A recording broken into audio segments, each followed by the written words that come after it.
think the whole premise of our podcast is talking about navigation. And I think one of those main things is money, you know. We weren't born into wealth, but our objective is to create wealth for our family.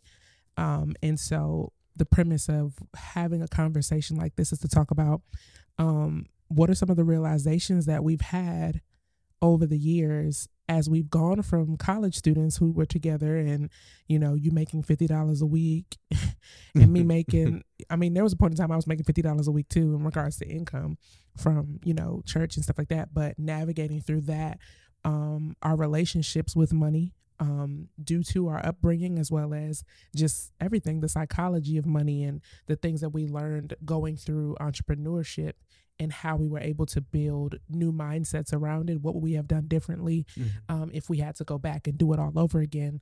Or what are the things that we learned throughout that process in order for us to now take into this new stage of wealth? We've made, are we talking numbers? I don't know. I mean, like when you were thinking about it, were you thinking of, okay, what was our lessons when we first, like throughout our entire journey of building a life together?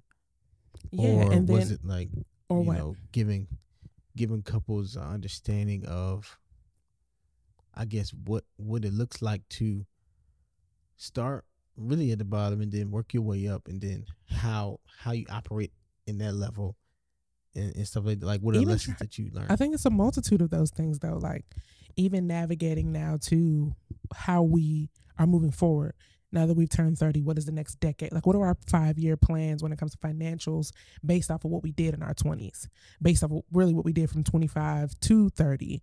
What is different about what we would be doing from 30 to 35, 35 to 40, based off of the lessons that were learned through that process of building? But like, even down to like, what are the things that we have to shift about our mindset from growing up? Yeah. You know? Well, let's talk about it.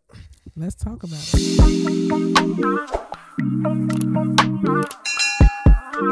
Welcome back to the So Let's Talk About It podcast. I'm your host. Why do we say coming back like we've been gone forever? Welcome to another episode of the So Let's Talk About It Right, podcast. right. So today we're talking about money. Yeah, we're talking about money and I guess our dynamic when it comes to money. Yeah, I think every season we have had at least one episode in regards to financial awareness or financial knowledge and the things that we've learned and found over time, which obviously we talked about in the soundbite. But let's start with, what was your mindset around money when we met? Because we met in a totally different place than we are today. But around money, what was your mindset like? My mindset around money, like when we first met, first of all, I wasn't making a lot of money. I was making $50 per week, and that was basically off of my dad's work check or something like that. Mm-hmm. But then I also had the work study check. Mm-hmm. So it really wasn't, I really didn't have a thought when it came to money. It was more so of, when I first saw you though, I was like, I don't think I can afford to even like date her. You know That's what I'm saying? Hilarious. Like, so it was kind of that mindset. It was like, yo, I don't make enough to actually step to this girl. This is off of my flea market Gucci bag. Yes. Because think about it though. Like, I'm seeing, I'm in the situation I'm in. I'm a broke college student. Yeah. I see you come up the hall or up to Spare Rock, whatever it was, the lounge. And I don't even think you go to the school. Right. You got to understand. Like, I didn't think you went to the school. So I'm like, okay, she's grown. She looked a little grown. I was. You was definitely grown, but you didn't look like any of these girls on campus. You know what I'm saying? Mm-hmm. So when I first saw her, I'm like, oh, snap. Nah, there's no way I can afford to date her. She got a whole Gucci, I don't know, Louis bag. I don't know what it was. It was a duffel bag. Both. You had both? It was a Gucci duffel and a Louis handbag. They both was fake? I mean, I know where I got them from versus versus the ones I bought from the Gucci store, the Louis store. And like, I know I got those off of a corner in Nashville. So, oh my God. But you didn't know. You still, I mean, that's not the point. No, obviously, I think. Fake it till you make it. That's what they call manifestation in 2023. Got it. Okay. Yeah. No, so this is my thought process. I'm like, yo, there's no way I can afford to date her. You know what I'm saying? So If I had to answer it, I would say probably scarce Mhm. mindset. Just because I feel like I wasn't adequate enough Mm. to be able to step to you, and I wasn't even on that type of time.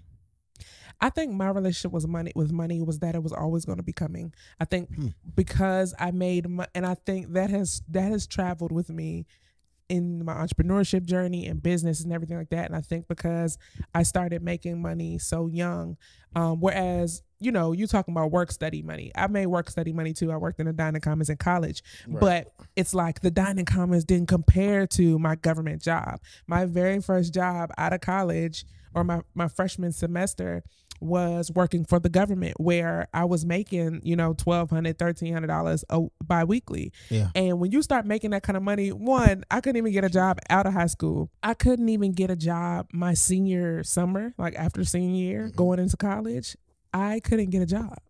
I literally, me and my friend Corinne, I never forget this. We walked around Forestville Mall area, Iverson Mall area, where the Rainbow is, and Barefoot, Macy's, Giant. Like nobody would hire me. She got a job, I didn't get a job, and I was just like, what is it? Like, of course, obviously, I don't have any work history, but bro, these are.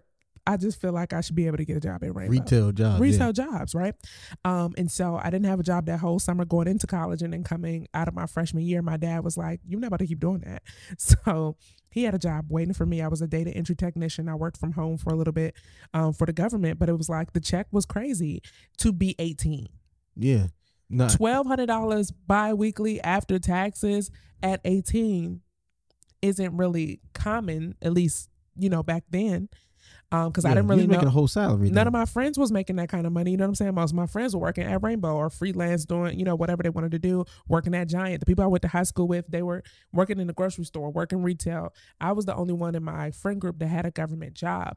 And so I think making that amount of money at the time that I started making it, I felt like I would always have that kind of money coming in. And so because of that, like, I was so frivolous with my spending from that young, because you go from trying to figure out how you're going to eat your last couple of weeks of the semester to, now I'm making $1,200. I literally allocated myself $500 to $600 every check just to buy clothes. Really? Every check. Dang. Oh, man. But you experienced it too, because now that I had by the time I got to you, you know what I'm saying? I'm now really, my parents only taught me, and I think you should answer this too, like, what were the principles around money that you were taught? My parents were very, very, very strict on don't spend all your money.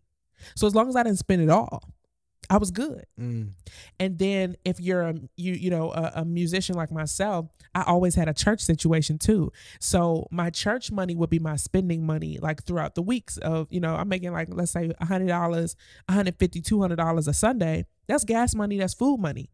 That's $1,000 extra a month if it's 200.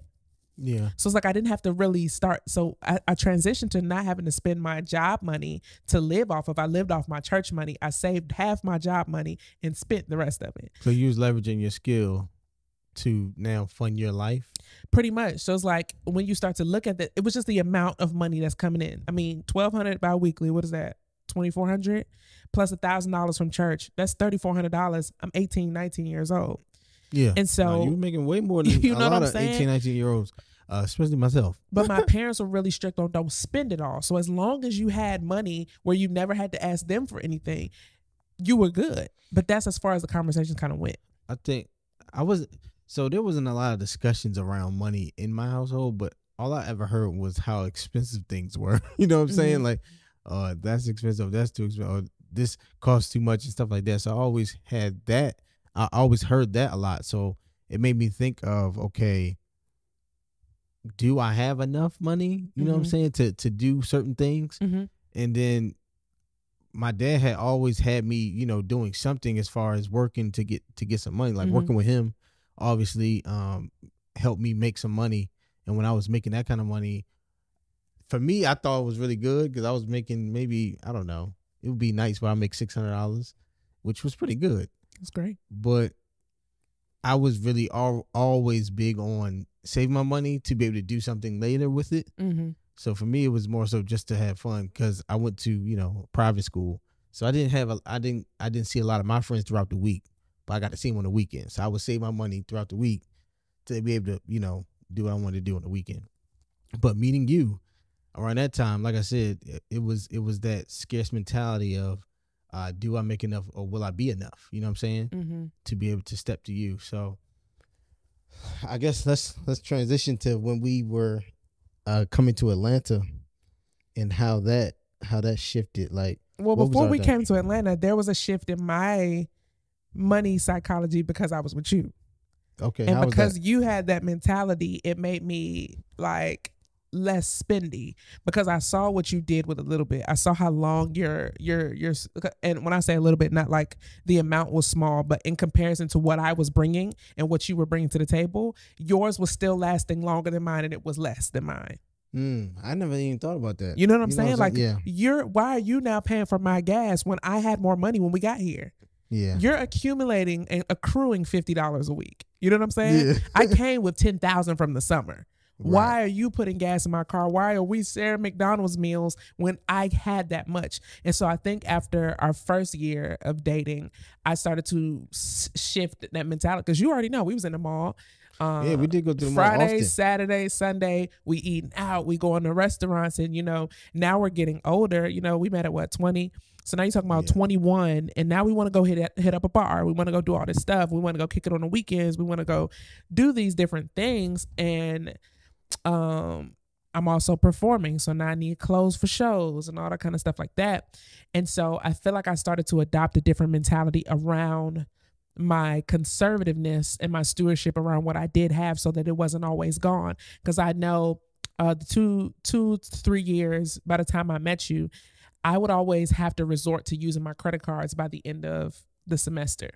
When $10,000 should have lasted you so, like $10,000 in college. Yes. What was I doing with that money to not have any in 4 months? A semester is not that long. I remember when you was telling me like you would pay for people to go out to eat and stuff. But like that was more so when I was at home though. Like I didn't really do that much at school, except for you.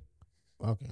Well, but my point of saying that is like I started to realize my lack of stewardship around that money just being with you. And I'm like, why is his coming in and mine has already been here, but his is lasting longer?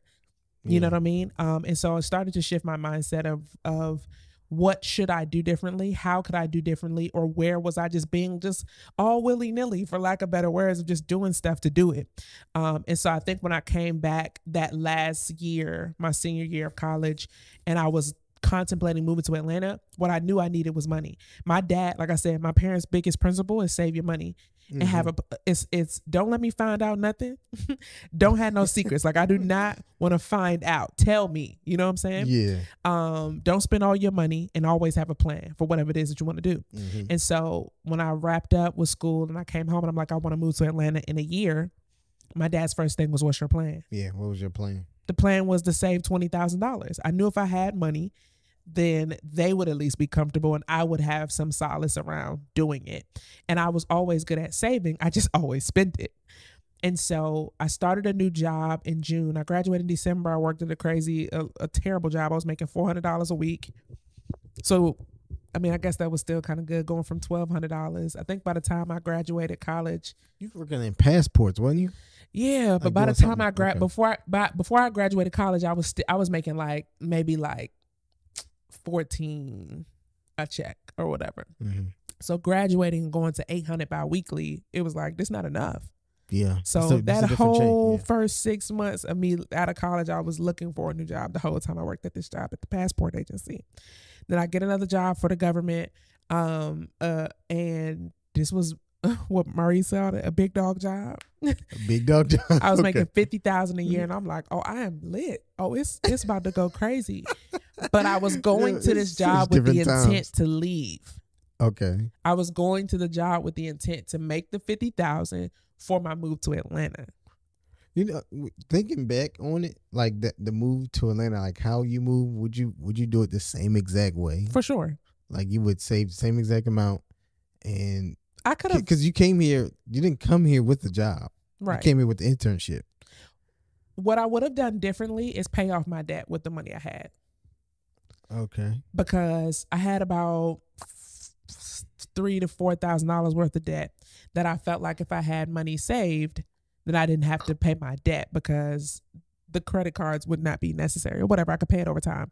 I also had taken out a personal loan that was $500 a month. Oh yeah, let's talk about that. What about it?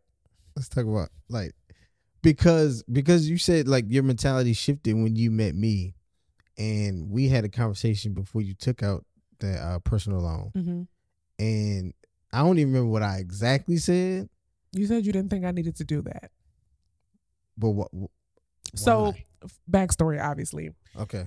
I have this bright idea that I want to go to grad school one day. And I'm at work and I'm fired up. I'm excited. I'm like, I'm going to grad school. I have a music degree. I got a bachelor's in music. I'm going to go get my master's in entertainment business because I was moving to Atlanta. At this point, Atlanta was already in the works. I already had an internship that I was working remotely at the time. Or virtually. Remote is 2023 words. Yes, facts. I was working virtually. It's definitely not remote. And I was interning at a studio marketing. So I'm like, yo, if I go get my business degree, I'll become more credible. And the school was really incredible. I love the school. I love the program. I always wanted to go to that school, but I realized that I would have been in school for so long due to already have been somewhere else. Anyway, long story short, the day I decide this, I check this. My mom, she has a very bad, well, let me not say she has a bad habit because I have adopted the habit, unfortunately. But when we want to clean up, the mail always went on the front room table. And when we wanted to clean up, everybody just put the mail in the bag.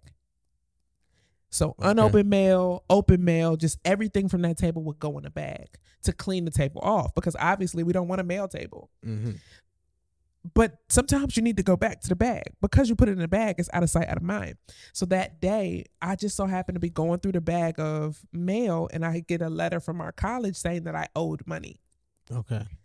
And if I didn't pay them by said date, which actually had passed by the time I read the letter, that they wouldn't release my transcripts. But what do I need now? Because I want to go to grad school. I need my transcripts. Oh, yeah.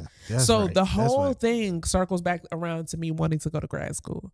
And because this was so huge, what y'all seen that reel that's like, I have had this idea since noon. And it's the funny, I'm going to have to put it in the soundbite in here, but it's like, I've had this idea since noon and I'm not letting anything get in the way of it. Like, right. And it's like when you get so gung-ho on something, like nothing was going to get in the way of this. And so when I tell my dad that I owe the school, I think it was like $8,000 or something like that.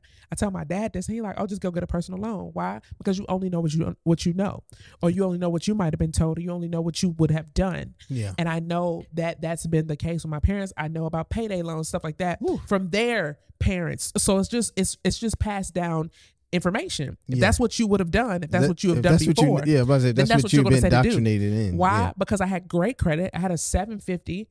You know what I'm saying? I had money in the bank, so I knew I would get approved 3 seconds. They literally they looked at me and said I was great. Seconds. Same thing with my credit card. The first time I went to get a credit card, I got a credit card. I don't know if this is a hack. I don't want none of the credit gurus to come in and tell people this was dumb. But the day I got my credit card was payday.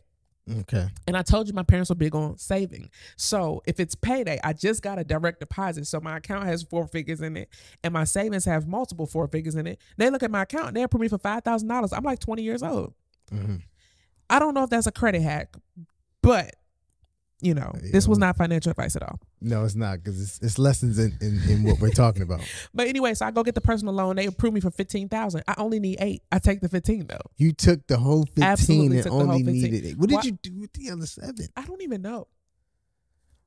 Okay, so when did you contact me about this whole thing? I told you when my dad told me that's what to do. I probably called you when I got the letter because I'm distraught about me being excited about grad school. Right. And now getting my dream shut down because I'm not going to be able to have my transcripts to go do it. Right. One thing I know about you is that if you want to do something, you are going to 100% do it. Yes. By any means. Yes. So you called me and I told you, I don't think it's a good idea. So for me, I was just thinking of it in hindsight, like, okay, a personal loan is exactly what it means. It's personal. So it's going on your personal credit. And if anything happens, this could be bad. This could be potentially bad. And obviously financing it, you're paying way more than $15,000. But the thing was, I had a good job. And so one of the things that I wasn't thinking about is that I wasn't going to have a job anymore. And so in foresight, I'm like, well, I'm good because I can afford to pay for it. You can afford to pay the loan back? Right. I could afford, no, not even back. I wasn't even on back. Just can pay the bill. I could pay what you're telling me to pay. Every month. Okay. Every month. Got it. But I was thinking of it because I had a job. Like, I'm working. I have a job. I can afford to do this. I can afford to pay it. I didn't think about the fact that I was planning on not being at the job in a year. And I wouldn't have anything to pay it except for my savings. Right. And so eventually, like, by the time we move here, my credit is trash because I have these credit cards. I have this loan. I have no job, and I've run out of money. Okay. So this is our dynamic when we first get to Atlanta. Well, and your dynamic this was is her dynamic. Right, because the thing was, I'm at work, you're at school. Soon as you tell them about your your car play, as Maddie J would say. Tell them about the refund check. Oh, look. So all right. So for 4 years, y'all understand, I got my license in Brittany's car. He did. We've been together for a long time. We've been together for a long time. Although he shouldn't have been getting his license. But I should have been had my license before I even met her. So that's a whole nother. That's a whole nother pod. Yeah, that's a whole nother pod. But so all 4 years I haven't had a vehicle of my own, and I'm going to grad school to play to continue my basketball season my senior year, because I graduated early because whatever. And then the reason why I was like, okay, I'm gonna take the loan out. Well, I'm gonna take the student loan out to the obviously reason you pay were traveling was so that you can get. Well, yeah, the reason why I didn't stay on campus. Yes. I didn't stay on campus. I was going 2 hours to and fro. I didn't have to be there every day, obviously. But I was literally, this is a low point in my life, too. I didn't even think about this. Because I was, for a whole semester, I was sleeping on my homeboy's cot, whatever it was. It was futon. Like futon. Back was hurting the entire season. Don't even know why. But I did that. I took the student loan out. I think they gave me like $10,000, whatever. And I was supposed to have that money to pay for housing too, but I said, forget the housing. I don't need that. You know what I'm saying? I don't need that. What I do need is a car. So I use the majority of the money went to, of course, my classes and stuff like that. The remaining of the money, though, I used to get me an actual car. So I paid for a car, cash. A lemon. Definitely a lemon. Man, it got you to Atlanta, the though. mistakes we've made, huh? It got you to Atlanta. It surely did. It surely did. So I bought this car cash with my dad. And first of all, we going all around town to get tags for it. We went to the hood to get the tags done from these Africans. You know, that's a whole nother play in itself. Yeah. That's a whole nother play. This is the Young and Dumb episode. Literally. We take you up through the whole entire, like, look, this is our finance story. But I did that in order to get a car so I can actually have transportation. And I remember picking you up for the first time, my own car. Listen, that was a good night. That was the best feeling. That was a great feeling. He pulled up, picked me up. Pulled up in the Nissan Maxima. You know what I'm saying? It's his favorite color. Favorite color. At that time, that was my favorite car. Oh, and he took me to Fogo de Chao. Oh, he was showing out with this refund check. Got me a little tally that night. Yeah. Oh, we did. Wow. Oh, Jesus Christ. We can only say that now because we're adults. Yeah. Hopefully no one's listening. It's okay. We made it. But yeah, I did all that just to get me to Fogo de Chao, y'all. He showed out. Just to get a car, I had to take out that well, of course I was already taking out the student loan to go to school. I never understood the refund check. I never got a refund check. Well, it's because you was paying out of pocket. I mean, I just didn't even know how to hustle that, you know? It's really not, no one, you don't win. You understand, yes. Refund checks, you don't win. It's the I money did get a refund check in grad anyway. school. So in grad school, I took the refund check because obviously I needed the money by then. Right. It was like $9,000. I surely took that. Yeah. What we don't talk about and what, our parents didn't teach us, and what we have to do better is understanding what this actually means. Like, we didn't understand that. No. Yeah, you can take the money now, but you have to pay it back later in interest and everything else. Mm-hmm. Like, we're thinking we're getting a refund. No, you're just getting back money that you're going to have to pay back anyway. Right. So the responsible thing would have been to give that refund check to them back. Mm-hmm. Like, I don't even want to finance that. But, You live and you learn. You like live and we you said. learn, but that's the whole point. So the whole point is now I moved to Atlanta, and the circumstance is no job, which for me was still crazy. I honestly was shocked that I couldn't get a job because Yeah, you apply to a lot. I applied to a lot of jobs, over 200 jobs, because I have 5 years. Huh? Am I sweating? Yeah. Jesus. I know my neck was hot. I looked in it. I told you to let that neck I was glistening. free. That neck is hot. No, my neck is definitely hot, but I can't undo it. You gotta keep going. So I applied for over 200 jobs, and I was pretty shocked because I had 5 years of corporate America experience, and 2 degrees at this point. So I'm like low key flabbergasted as to why I don't have a job by now. Mm-hmm. And of course, I took it as a sign of you don't need that job. Oh F my them gosh. jobs. And so the 20,000 lasted me longer because you move with your car and a trash bag. Look, I moved with my car. I put all my clothes and shoes in that car, and I was out. I was out to Atlanta. I ain't had no plan either, honestly. No, facts. The plan, well, I did have a plan. The plan was to get a job as quickly as possible. Facts. So we were grateful that I found Enterprise, and it was literally my last resort. I'm like, look, I know it's a sales job, but I know my background. They're gonna want to hire me. Facts. And that was the last resort because it took me a month, and I had exhausted all options. I was like, look, I'm gonna just apply to here. Yeah, you was about to be at Kroger selling bamboo pillows. Yo, can you imagine? You already was ready for network marketing. I was so ready for network marketing. Like, they had me in the back interviewing to sell some bamboo pillows in Kroger's. And I'm sitting here like, they're going through the numbers of what you get paid in the breakdown. I'm like, Nobody this is dumb. I'm not going to make anything. You want me being here for 12 hours? You crazy. And they would call people in the come, hey, we're having a sale in the back. I said, I can't be this guy. No. That's hell hilarious. No. So now you get the job at Enterprise. I'm literally trying to figure out what life is going to be. And I guess, like I said, my biggest mistake was indeed not paying off the debt, because at least if I would have used some of the saved up money to pay the debt, the credit could have kept me a little longer. Mm-hmm. But with your job, we were kept a little bit long. I mean, we were kept. Yeah, no, yeah, my job definitely. My job got us here. Yeah, your job got us to Atlanta. My job kept us in Atlanta. That's a fact, because I would have been on the first thing home. We would have been home within, I would say, 4 months. We would have been home 4 months into making this big abrupt move, being grown as hell and young as hell. But you know what the actual issue was? What? Is that I think when you're that young, and not that we were really young, because we were 23. That's young. We straight out of college. Facts. But I think when you're that young, you don't think about income.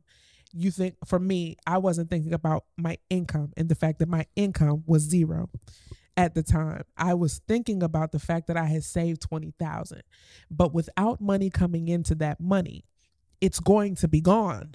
Mm-hmm. So at that point, I started Ubering. I was getting up at 3 a.m. Yo, I remember this. Driving to Alpharetta to pick up the people who were catching business flights early in the morning to take them to the airport, because it would be the longest route. And if I did at least one of those, and I got the people who were going back to my area, which was Sandy Springs, I'd be done by 7, 8 o'clock. I remember this. And then I was babysitting. Yeah, I was about to say you was babysitting white kids. Jesus, sorry to all our white listeners. They was white kids. What do you mean? Well, why do they have to be white kids? Because they were.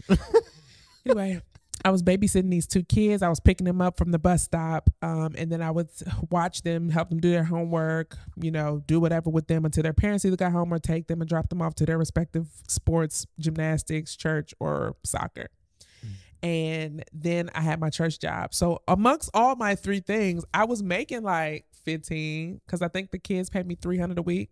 That's 3. Yeah, it was cool. It was getting and then you were singing. And then at church, I was making 2. So I was making about 5 a week. So I was bringing in $2,000 a month. It didn't feel like it back then. It definitely didn't feel like it back then. Well, rent was $8.99 back then too. Man, good times. If we could go back to them days. My God. Gosh, too many people came to Atlanta. Now we were. And here's the thing: we were always comfortable though. Yeah. Obviously because we had those 2 incomes. We had my job that sustained us. I think when I went to the airport, we really was kind of living in the most of abundance we could have. Oh, that's what the point I was about to make. When you're not thinking about the amount of income, though, I was still living and spending money like I was making $1,200 twice a month. Like I was making, plus my church. So what did I say? That was like $3,400 a month. I was still living a life like that. We going out, we partying, we at the club, we going to hole in the wall buying drinks, we going to rest. Like we were doing things as if that wasn't really the case. Yeah. And I think that's the part where it's like you're not looking at your income the same way. You're looking at your income like it's always been and not what it is. You're spending money out of savings based off of the fact that I have something versus being like, all right, let me chill out. I can't do everything. I can't do everything I used to do. For the sake of, and it's like, but when you move to Atlanta, you got friends that already live here. It's like everybody wants to do something. We moved in the summer of Atlanta too. Yeah. Don't move. If you move into Atlanta, don't. But if you do, don't move in the summer. You're going to spend all your money when you first get here because you're trying. I mean, it's summer in Atlanta. It's always something to do. No, 100%. It's always something to do. But logically, I wasn't thinking about money that way. Why? Because I was so used to spending it from before back in college. Yeah. And I think, it was weird because for one, let's go back. Because I just wish everything cost as much as it did back then. My God. Now, oh my God. Anyway. But you get the job. I'm in debt. I'm trying to figure my life out. And then we get into business together. Mm-hmm. And let me ask you this.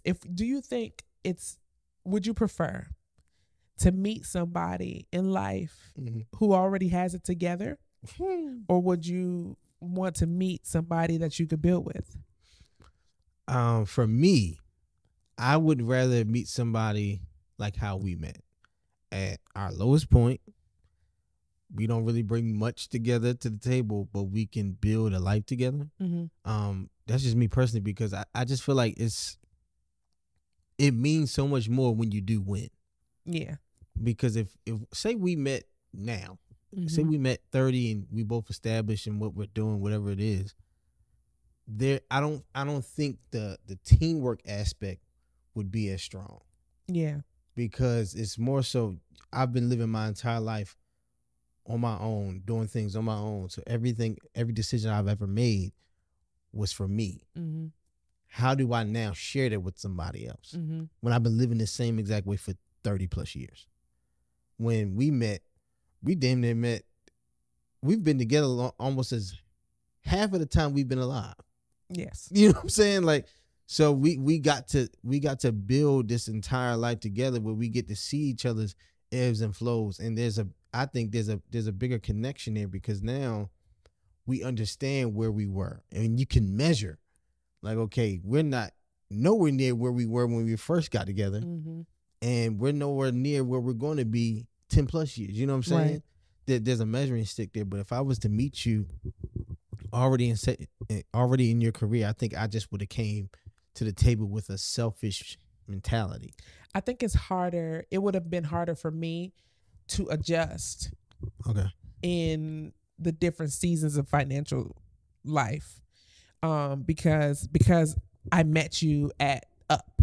So it's like, let's say you have a bad year, or like you're a trader, right? Let's say you have a year when you make $500,000, you make $1 million, whatever, and then the next year you do like 50, or you just have a terrible year, you just out the game. Right. And it's like, could I really adjust to who you are when I met you at who you were? Exactly. I think because we've been together through all of those different things, from like, the $50, the $10,000, the whatever, and building and creating different financial milestones that we've hit together. Like when we had goals of making our first 6 figures. Yeah. When we had our goals of making our first our first 6 figures. Our first 6 figures in a year, or saving, you know what I mean? Like when we hit those milestones together, they feel, like you said, they feel different. Because I do remember figuring out how we gonna get gas. I do remember, okay, cool. As long as it's fruit in the freezer and I got a full tank of gas, I can make it till next Sunday. Yeah. I remember that stuff. I remember how hard you hustled. I remember how much, effort went into us paying. Like our first year in business literally is what paid for our wedding. Yeah. The 1099 was the exact amount that was spent on our wedding. That means I worked my ass off for a year to build my business, to pay for my wedding. Yeah, to not come into the marriage with that kind of debt. And I think it just, for one, it allowed us to grow together and grow stronger. But I just feel like people that do meet, and not necessarily saying that's a bad thing. If you meet later in life, you meet your spouse later in life, like you can't win or you can't, be in a relationship Right. and coexist. I just feel like you open the door to get to being with somebody because of, you know what I'm saying? Mm-hmm. And not in spite of all these things, I still love this person. Mm-hmm. Because like you said, like, you don't know that person with their back against the wall. You don't know that person through things until you see it. So now you got to make a decision, like, okay, can I stand the rain? Can I, like what we talked about in the 4 seasons of marriage, like, can I stand this season with this person? Mm-hmm. Because maybe they're a whole different individual. Maybe it's something that you can't even, you know what I'm saying, you can't even vibe with. And I think it just opens the door for a harder, not necessarily marriage, but a harder dynamic. You know what I'm saying? But even so, like when we got together and we moved to Atlanta, it was very hard for me because I had always been the one making more money to ask you for money when I wasn't. Like when I was down, I was not rocking with that. Yeah, I felt that was very weird because I had never asked you for money before. I never had to. Yeah, no, I mean, I get it, but how I saw it is this wasn't this it was never my money. You know what I'm saying? It was never just like my money. And that's another thing. Like, I feel like if we meet later in life and I'm in my career, if I'm making my money, I'm gonna feel like that's my money. You know what I'm saying? And if you're going into a marriage as one, how can you have that mentality? I agree with that. But it took a while for me to get to that. And I think what helped me get to it was when you didn't have a job, I didn't have a job, but we had a business. Right. There was no yours and mine. Yeah. It was always ours. And I. You're stupid. It was always ours because and I ain't gonna hold you. I miss when Malk had his money. Man. Because me too. I ain't gonna lie. Let me not say that. It wasn't always ours. It was technically ours, but I feel like I still operated like it was mine until you left the job. God, okay. Since I was technically like at 70, 80% business and you were still like part-time. Yeah. It wasn't until you became full-time that it was like, all right, for real, this our money. Especially when he tried to start regulating shit. Oh, definitely. Because when I came off the job and started to look into what we were doing, I'm like, what in the hell? Yes. Something has to change. The bills were paid. There was money in the savings account. I didn't see any problems. Right. And for people to understand, like, you need to do multiple audits on your own finances. But I think you grow through that. That was a growing moment in our relationship because we hadn't had that kind of problem up until that point. Mm-hmm. We didn't have to face each other in that way, or who you are with money, or how you are with money. And then I think you felt like I was like intruded in what was your job in your space in our family. You know what I'm saying? Like, you were.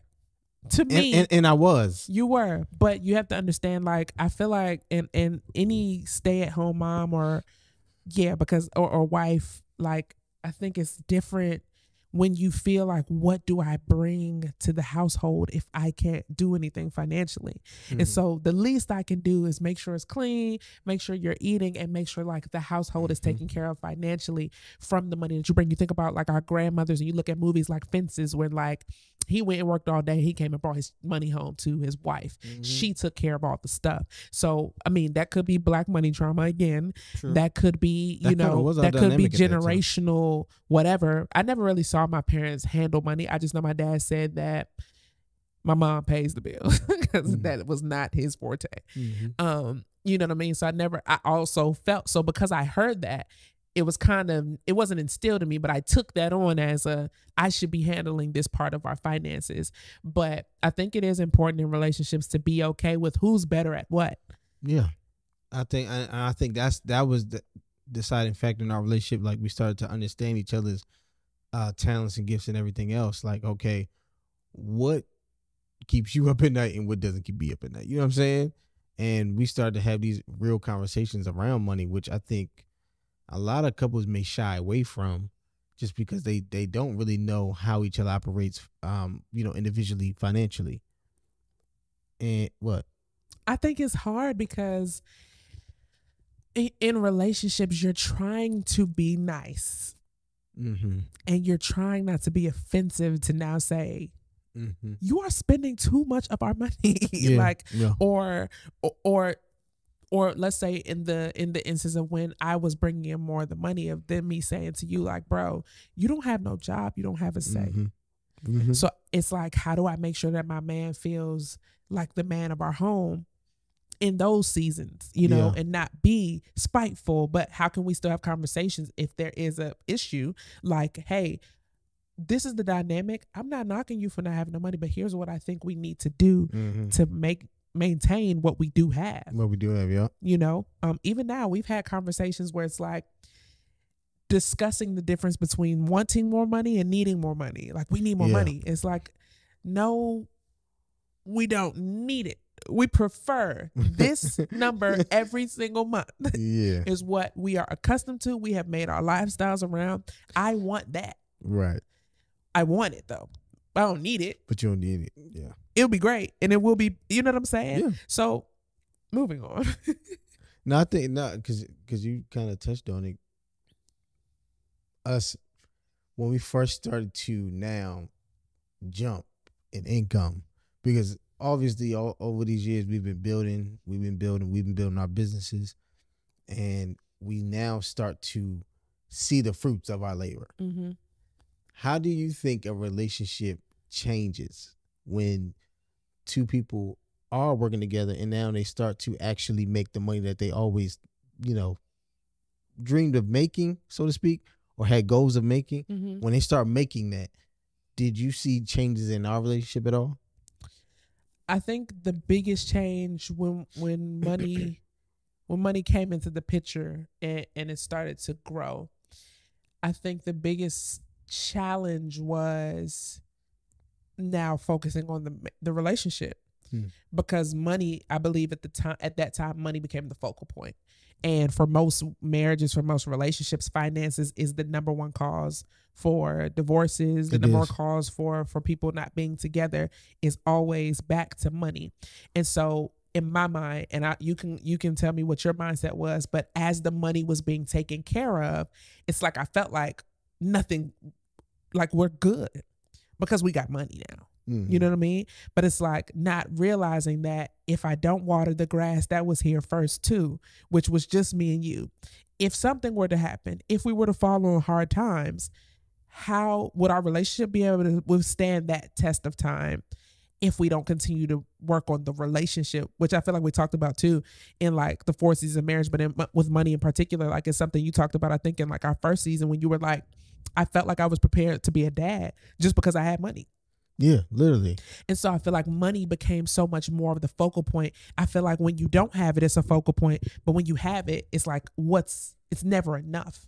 Yeah. And the genre of business that we were in, it's always focused on the next. Like you right there. Because the truth of the matter is, in our business, like if I had to take you through a timeline, it took us 18 months to reach a 6-figure income, not make the 6 figures, but reach a dollar amount in which every single month, if we made that for the next 12, we would make 6 figures. Correct. So that's 18 months. I think in that next year, we did our first 6 figures in a year, but it was like, it took us 6 months to go from making $10,000, really about $13,000, $15,000 a month to $30,000 a month. 6 months. It took us 18. Crazy leap, yeah. You know what I mean? And so it's like when you start to see how much faster it's happening from the time you put in over that 18 months. And at 18 months, we had been living in Atlanta for 3 years. So it's like I'm really looking at it from a 3-year standpoint. But at 3 years, we've been together since 20. At this point, I'm 26, 27. Yeah, you know what I'm saying? So I'm not looking at it like we've been really putting in work together for 6-7 years. Yeah, no, that's real. You know what I'm saying? Within our relationship. So I'm looking at it and it's like, well, if I could do this in 18 months and then I could do this in 6 months, how long is it going to take us to do it again and get to 50,000, 70,000? I feel like the more money we were making, the more we were also arguing about money, though. Yes, because that's when we realize how differently we see it. Exactly. I think that's when it's heightened. That's when you actually see your difference in opinion, your difference in mentality, your difference in habits. When you haven't had for so long together and you finally start to come up together, now you start to really see that dynamic. And I think for us, we were so, like you said, we were so focused on building and making more that we wasn't focusing on building our relationship at that particular time and dealing with the issues that were coming up. Yeah. Because the focus was continue to build this business, because at the end of the day, as long as we got money, we're going to be fine. Right. You know what I mean? But like I think like what you said that was really, really powerful is like, that's where we started to understand our dynamic in spending and saving and security versus risk. And I'm an invest back into the business kind of person. You're this ain't going to be making money for forever. It's just not the law of anything. And let's talk about that, because for me, I understand and I'm okay with investing back into the business. I always felt like we needed to put a percentage on it, because I felt like because we had it, we were just reinvesting this money. And it wasn't even money. But it wasn't instead of sitting down and be like, yo, okay, let's pick a number percentage wise that we're going to reallocate to our business, so we're not, because there's a possibility, not even possibility, you can overinvest into your business. Yes, to the point where it doesn't bring you ROI. We talk about what to do with $1. We talk about how to allocate the money, but it's how long do you operate in the principles, or what aspects of the principles do you operate in? And for those of you who are new to the show, we talked about this, I'm pretty sure maybe season 1, maybe season 2. But when we talk about what to do with $1, right? The breakdown for us is, if I have $1, 10% of that I pay myself. 10% of that same 100% goes to tithing or charitable giving, whichever one works for you. 15% of that is supposed to go into reinvesting back into your business or into education. 15% of that goes into your savings and investments. 25% to taxes, and 25% for your living expenses. We spent so much of that time making sure that our living expenses were under 25%. Oh yeah. So that we can have more money to it's kind of like sometimes when you start to learn too much, you finding a way to finagle yourself out of what you should probably be more focused on. And what I mean by that is, while I'm thinking about it in hindsight, right? We spent so much time getting our living expenses under 25 by making more money. Right. And lowering our expenses, but really just making more money. This point, I think our living expenses might have been at like 8%. 8% really now low. Allows us to put more money into our savings, which we did, but it also allowed us to invest more into our business. But the trick that you'll give yourself is, well, if I invest more into my business, then it lowers my tax expenses. Yes. You know what I'm saying? So it's kind of like sometimes you'll use certain things to make yourself okay with what you probably should still put a limit on. And I know that was one of my toxic traits of like, but I know in full circle, when it comes to tax time and we done made all this money, we gonna need these write-offs. Right. Which is true. Which is true. And I think the lesson in that and what we wasn't kind of understanding back then is that there's so many other ways to tax plan and put money aside that you can save money for tax, not for taxes, but you can save money and not having to give it back in taxes in different ways, except for, outside of just buying this and buying that and buying that and calling it a write-off. We didn't necessarily have to do that in the capacity that we did. And we didn't understand that back then. Yeah, no, that's a fact. Our first time making that, a lot of money. I think that's why it is important to put yourself around the right people, and not just in mentorship, but actual people who work in those fields. Because I think that's where you really, really started to understand tax planning, financial planning, and tax planning based off of the amounts that your business is projected to make or that you made last year, which now you're looking at, like you said, well, there are different ways to do it than to just buy more stuff. Right. It's so many other ways. And if I had to tell somebody, like, look, if you are making more money than you've ever made, right now, there's so many other ways of saving yourself from a huge tax bill than you just going out here. Okay, let me buy another TV for my at home business. You know what I'm saying? Oh, man, because we my went home on based business. Mexico was definitely well, we did work on that trip more than we were supposed to, but we did. We Well, that was a food write off. Okay. My gosh. So let me ask you this, because I know that you are a personal finance coach, and one of the things that you do talk about is tax preparation. If you had to, of course, obviously not giving everything away, but give the value. Obviously, that's what people buy. That's what people pay for.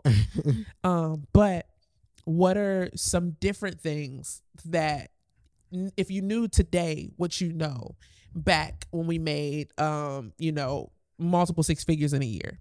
Okay.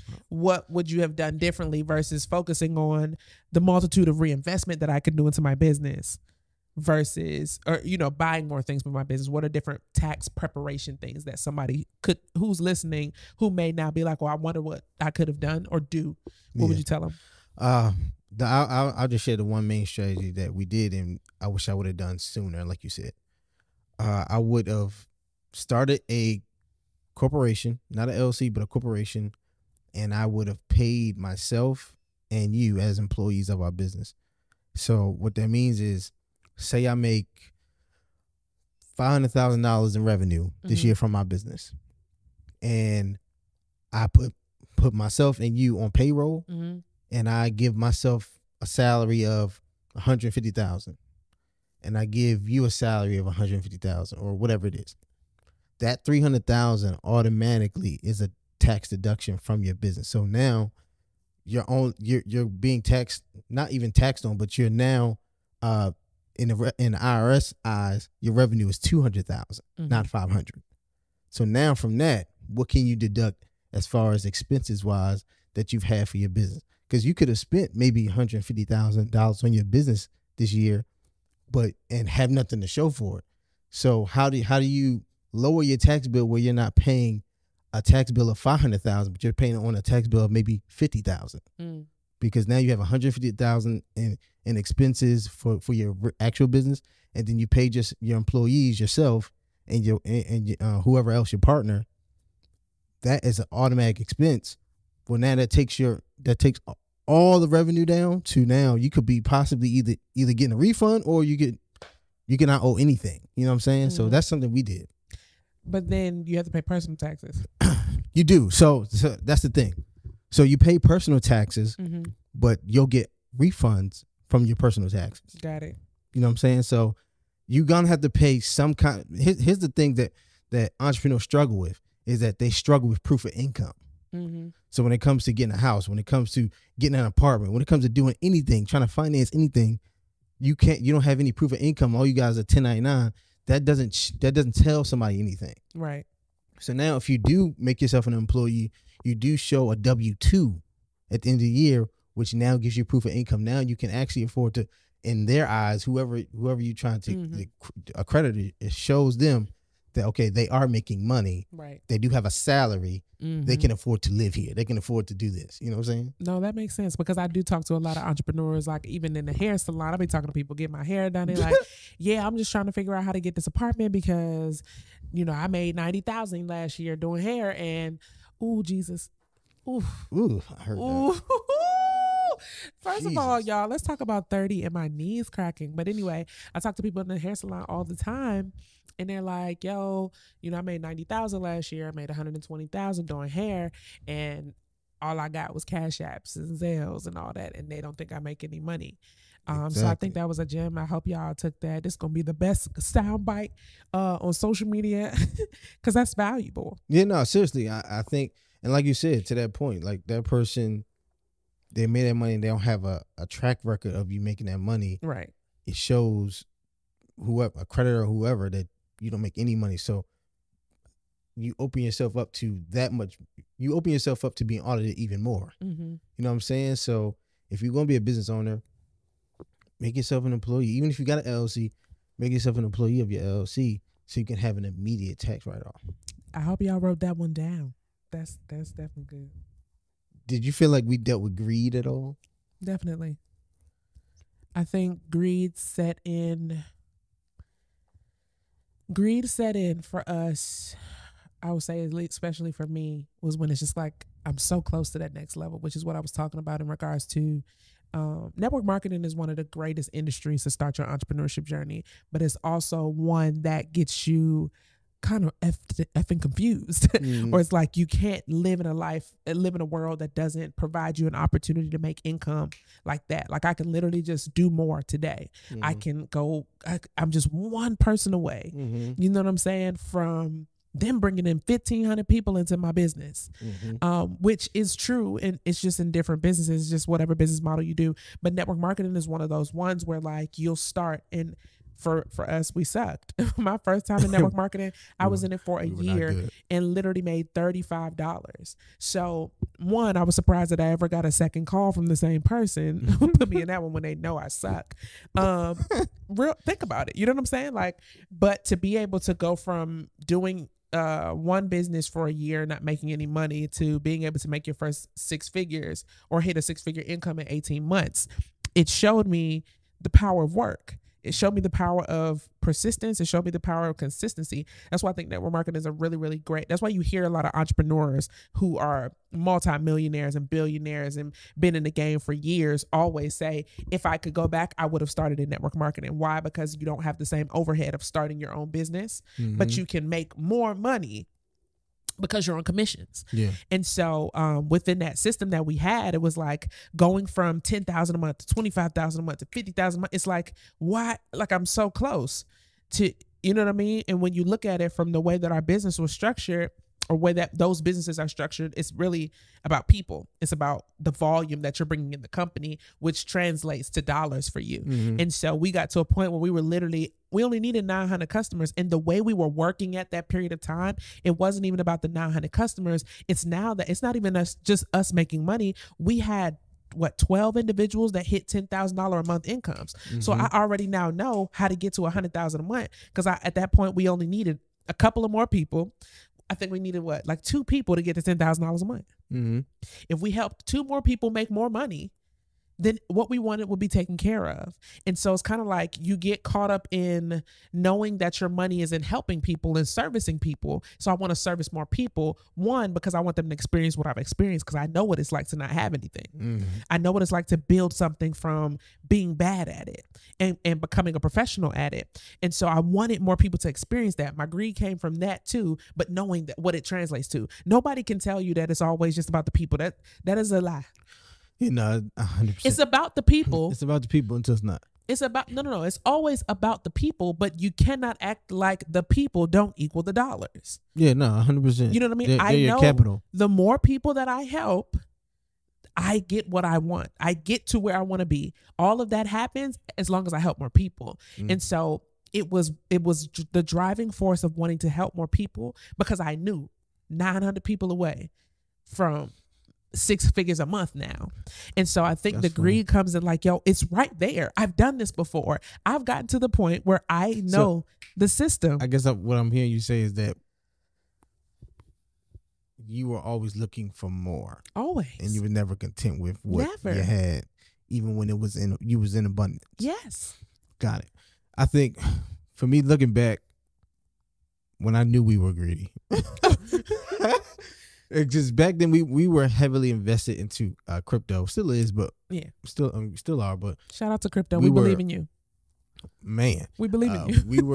we were investing in the crypto heavily back then, and this one particular time we invested really probably a couple $100 into this coin called Shiba. And for people that shout out to Shiba. Listen, shout out to Shiba.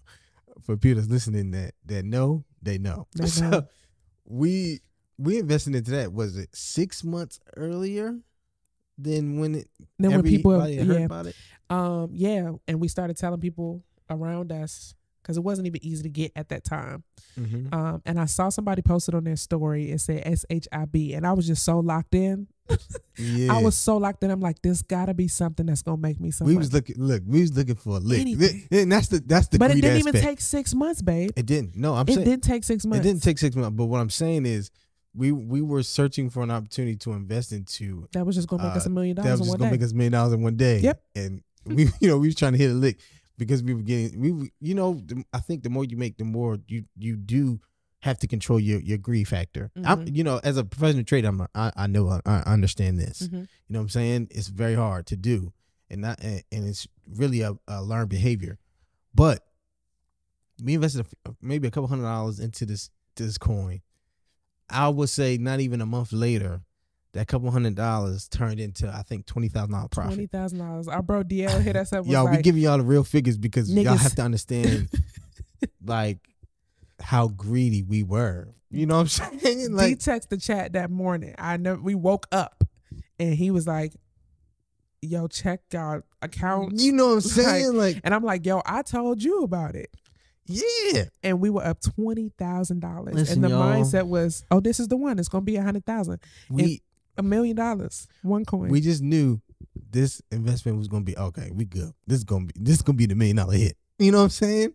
And we watched that joint get to 20,000, and we didn't take any money out. Then we got scared and pissed that we didn't take the money out. Took it out at the low because eventually, of course, it went up, and it obviously what the market does, it corrected itself. It came back down. That 20,000 was no longer 20,000, y'all. Then we take it out, and then what happens? We would have made $100,000 like we thought. So we take that money out. I don't even know how much profit I know we got at least 4 figures from it, but it wasn't the 5 that we could have had. So fast forward 6 months later, that same coin shoots back up again. But past the original place. But past the original point of where we made the most profit. And we were in well before the majority of people. My God, y'all. When I checked the figures of what it should have been, it was well over multiple 6 figures.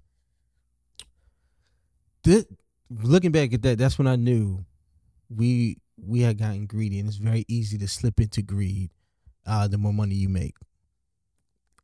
And what I think probably helped us, or not even helped us, what we had to learn through and continuously learning through, is that it's okay being okay. That part. It's okay being okay, and it's okay to take profit. You know what I'm saying? Be content with if you've done more than what you initially would have done anywhere else. Mm-hmm. Be okay with that. You know what I'm saying? And it's crazy because I feel like I was telling you this the other day. Ever since our son was younger, I'm about to make a shameless plug because obviously I'm gonna have to now put the link in the show notes because I'm about to say this. But when our son was born, one of the things I was like, what do you do with a kid all day? Mm-hmm. And so come across this Play Kits. Shout out to Love Every. Love Every has these.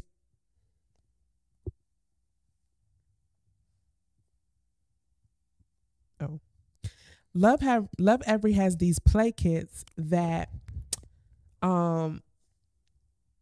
every 3 months or 2 months they literally send you toys curated to your child's age, month to month. So this is like, newborn to 2 months or whatever, 18 months, 20 months. It sends you toys that help with their development during that period of time. Mm-hmm. And I remember at the beginning, I'm looking and I'm like, yo, how do I get an affiliation? Because I'm telling everybody about it because I think they're great because all our friends were having kids, and we went to homecoming and it was old teammates and other girls from other teams that were pregnant, and they're like, yo, let's talk, we're talking about babies and stuff. I'm like, yo, get the Love Every Play Kits. Like, they are game changers. Mm-hmm.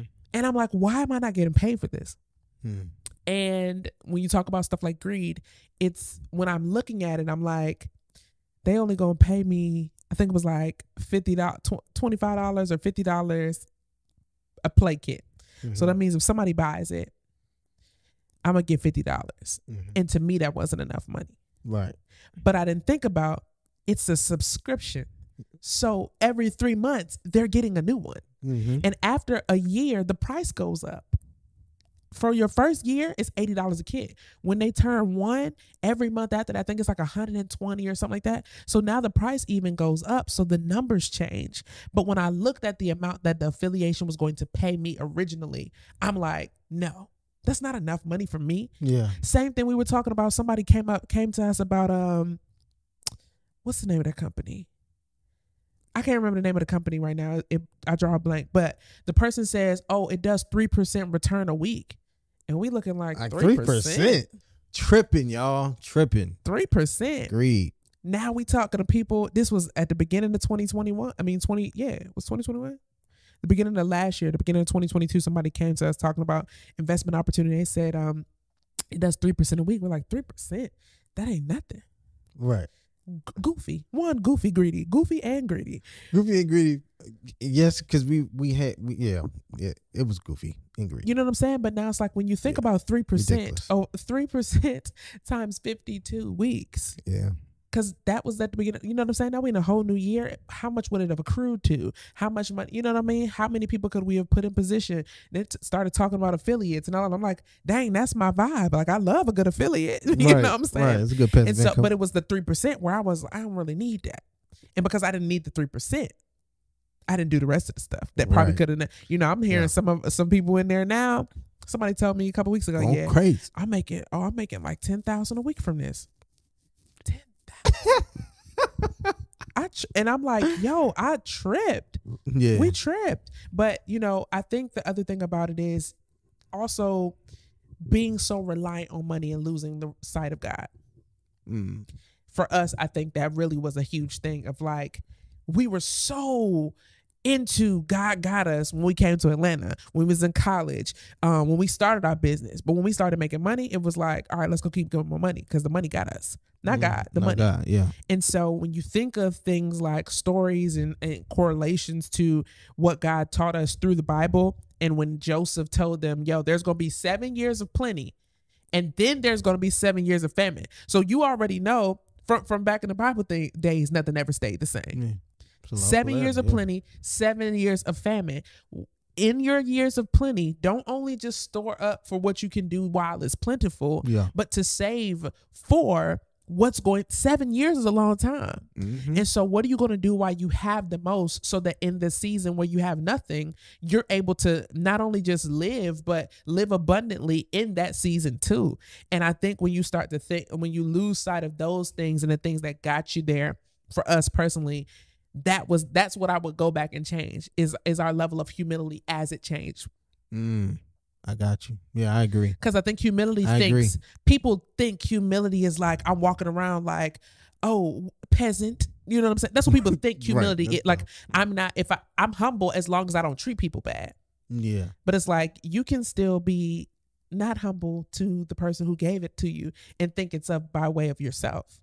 No, you're absolutely right. And I think that's why when I talked about a few episodes back that we replaced, prayer with manifestation, and we had to get back to prayer, not manifestation. You know what I'm saying? Not just manifestation. Of course that's a part of it, but it's not the end all be all. So I think that you kind of said a life lesson. Yeah, because even when I think about moving to Atlanta, I was very serious about having that money, but the year I moved to Atlanta, I got a tax statement from my church of how much money I had given in tithes to give back. Like, all right, God, I said I want to move here. This is what I want. So even in the season where I felt like we didn't have enough or things were changing, while you were finding a job, I was not having no money, couldn't have a job. We were still sustained because of the things that were done in the seasons of plenty. And so you're right. That's the life lesson. You got money, you good. No, I think that's the life lesson. Like, in your season of plenty, you dang, I had a brain fart. What I said. What did you say? I said in your season of plenty, you got to make sure that you're stewarding well with what you have in those seasons, so that you're not nothing's different right in another season. And I think if you're in a relationship and you acting as a partnership, there is at least one of you are going to be the one to steward. You know what I'm saying? Yeah. And allow that person to lead in that capacity. And we've done it. We've seen people do it. And I think that is what will sustain you through anything else. If anything happens, if anything changes, whatever it is, in those years of plenty, be stewardful. Amen. Yeah. So this was a good one.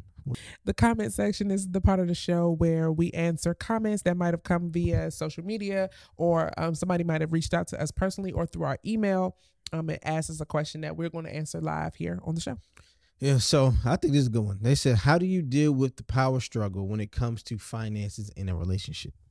So basically, like, I think when you were talking about meeting somebody now in your latter years, where you both are individually, you have been doing well, you in your career, and now you come together, how does somebody deal with that power struggle of finances? Like, is it we or is it me? You know what I'm saying? I think shout out to Deval and Kadeen. They just dropped a book. This became a New York Times bestseller. It's called We Over Me.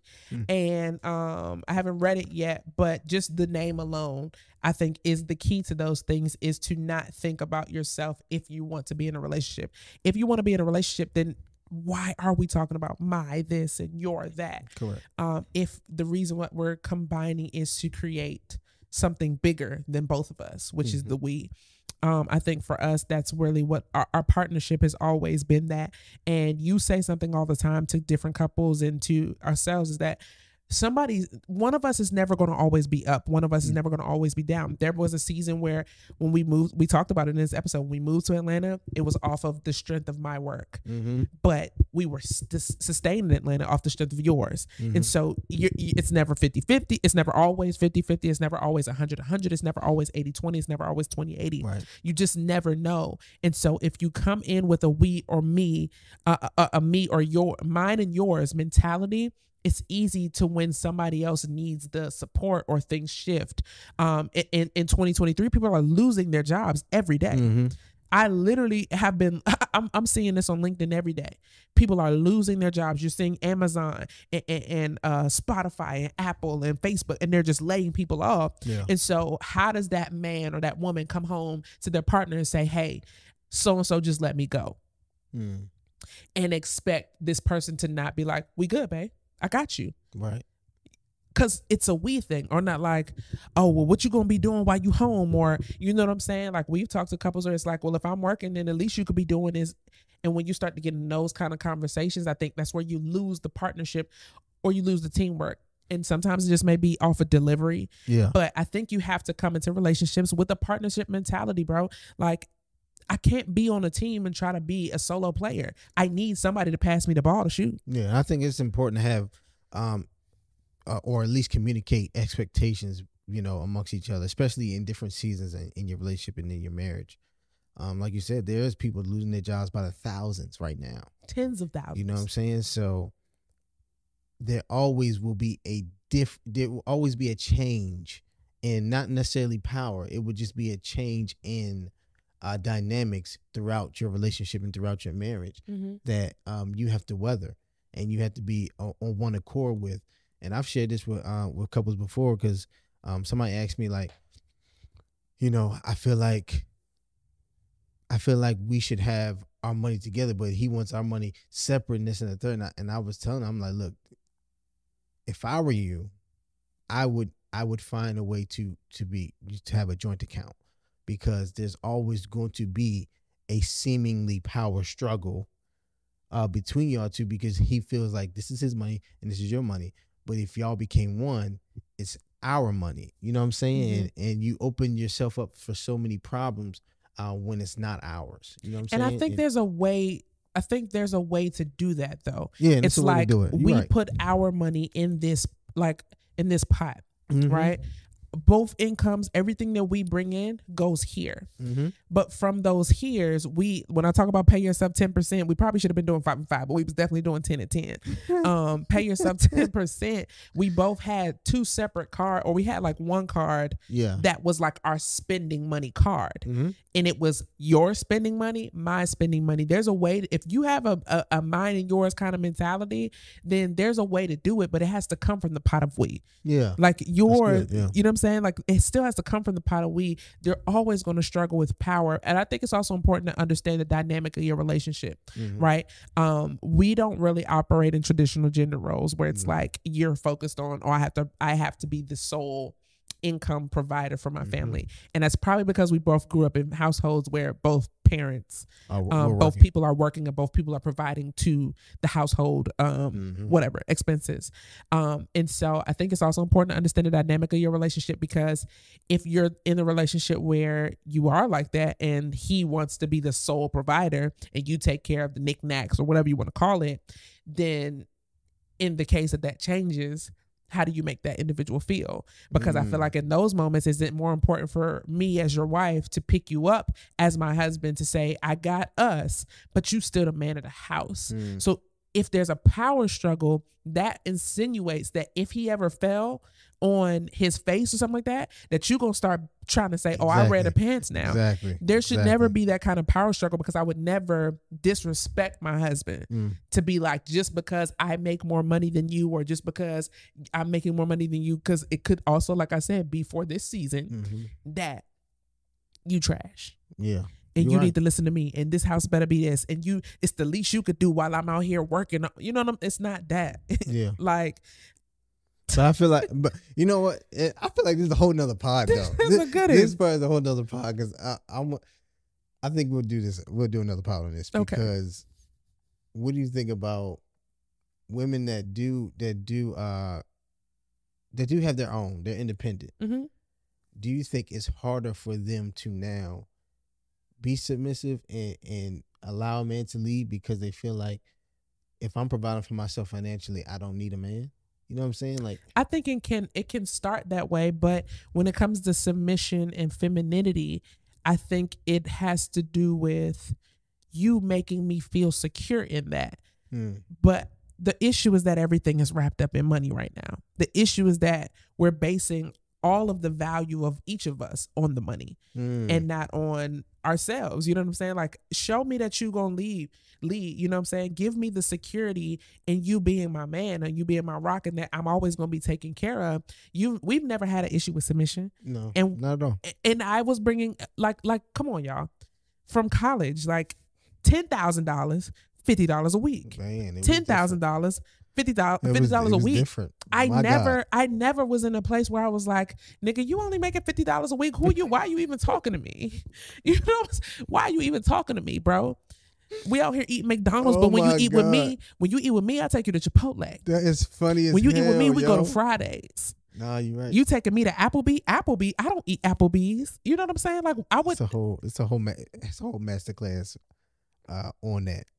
I think operating in your femininity, but we'll be here all night if we do that. Pod. You know, this was a dope conversation. I loved it. Needy conversation. I think a lot of people learned something. Hopefully, you learned something from our first time with money and what we kind of learned throughout the process, and some of the things that we've implemented. You know, the next goal is our 7-figure year. We made 7 figures in business. But now it's like, let's do multiple 7 figures in a year. So you guys are going to be on the journey of what we've learned between that phase too. And we can't wait to share more with y'all. So with that being said, thank you so much for watching another episode of the So Let's Talk About It podcast. I am your co-host, Brittany Garrison. And I'm Malcolm Garrison. And you can follow me at Brittany Donnell. Follow me at Malcolm_2_Garrison. And don't forget to follow the show at So Let's Talk About It pod on all platforms. And if you're listening on Apple Music, don't forget to rate, review, and subscribe. And we'll see you guys on the next episode. Peace.